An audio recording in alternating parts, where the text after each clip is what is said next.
Watu wengi wanawahukumu wanawake kutokuwa na uwezo wa kubeba mimba wakiwa kwenye mahusiano. Je, watawezaje kubeba mimba ikiwa wanaume hawataki kushiriki kupima afya ya uzazi? Yapo mambo mengi yanayoweza kuwa kikwazo kwa mwanamke kubeba ujauzito ikiwa mwanaume hataki kushiriki kupima afya yake ya uzazi. Kuna mambo mbalimbali ambayo yanasababisha mwanaume kushindwa kutungisha mimba, ikiwa ni pamoja na ukosefu wa hisia za tendo la ndoa.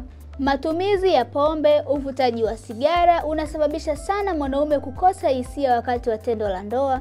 Lakini pia magonjwa ya lishe kama vile kitambi na uzito mkubwa, magonjwa ya shinikizo la damu, magonjwa ya moyo, kisukari, hayo pia yanasababisha mwanaume kushindwa kuweza kutungisha mimba. Nsambo Healthcare tunawakaribisha sana wote, mwanamke pamoja na mwanaume, kuja kufanya vipimo vya kina kabisa katika suala zima la afya ya uzazi. Tutawapa elimu ya kutosha kuzingatia lishe bora, lakini pia mtapata huduma za kimatibabu kutoka kwa daktari. Nsambo Healthcare tunapatikana Mwananyamala mkabala na hospitali ya Mwananyamala. Kwa maelezo zaidi tupigie simu namba 0767 030 160. Karibuni sana.